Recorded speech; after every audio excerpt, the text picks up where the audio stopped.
you want to go to what? Get a what? Job. A degree, and then go get a what? Job. And then how long do you work?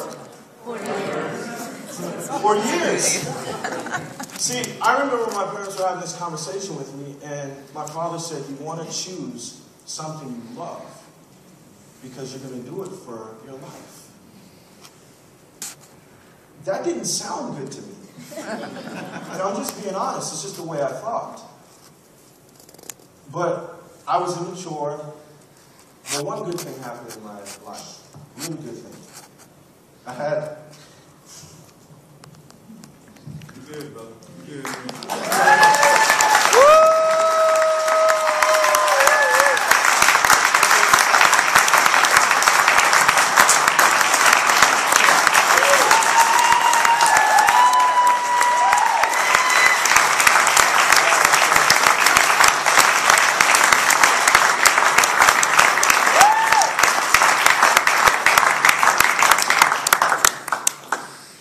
She made it worthwhile for everything.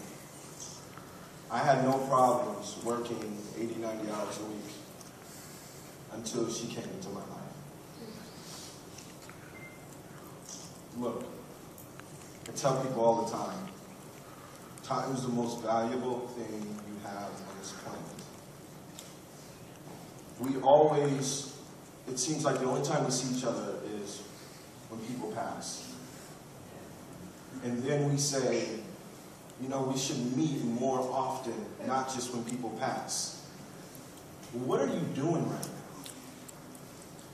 Because all I know is I'm focused to be in this little girl's life. And I want to share something with you. Some of you have heard, I know Mr. Solomon, you probably remember this. My first international, a young lady told a story. And I knew from that moment that I planted my flag in this business. How many of you know who Harriet Tubman is? And for those of you that don't, Harriet Tubman helped to free hundreds and hundreds and hundreds of slaves. And you know what? Let me ask you guys a question. How many of you, if you were a slave, and Harriet Tubman came up to you to offer you your freedom, how many of you by show of hands would go? You know what? I said the same thing. Matter of fact, when I was watching this, the guy next to me didn't raise his hand. I jabbed him. I said, you can go. And she said, the reason why you're saying that is because hindsight is 20/20 vision.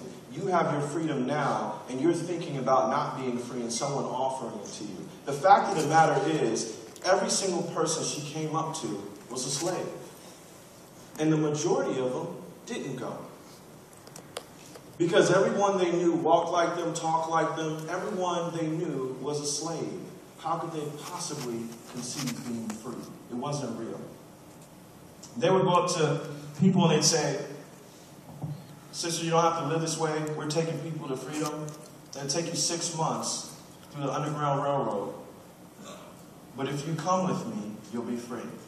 You know what most people said? You're crazy. I'm not going with you. The last person that ran is dead. They ridiculed. Then she'd come up to other people and say, brother, you don't have to live this way. We're taking people to freedom. Then he'd get excited. And you know what he would do? He would go back into the plantation and try to round up the people that he cared about. And you know what they would do? They would say, not only are we not going, you shouldn't go either. And they'd snatch his dream of being free right out from under him. Kind of like some of our family members do sometimes.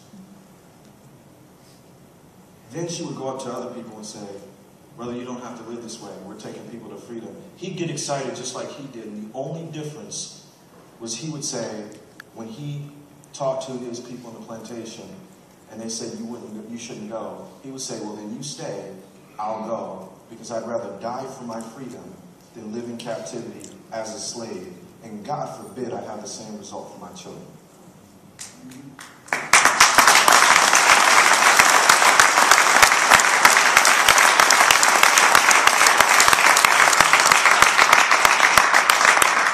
Six to 8 months later, They'd find themselves in Canada, being able to marry whoever they want to, being able to live the way they want to. More importantly, their children would live free.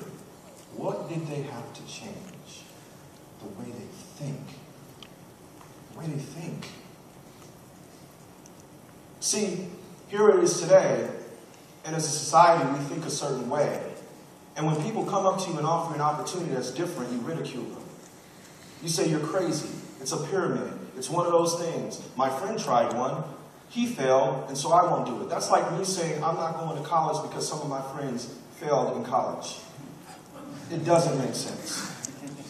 And so when I see this opportunity and what it's done for so many people, all I can tell you here today, standing here as a regional director in front of you, is the sky is the limit. And if you put your head down and put the same amount of work you put into your job, into yourself, in this business helping others, you're going to have massive success. I want to thank God first and foremost. I want to thank my family for being here today. And I want to thank my team, because without you and the mentorship from my good friend, my brother, and someone I know that's going to be in my life for a long time, Mr. Dakota Bragg, none of this would be possible.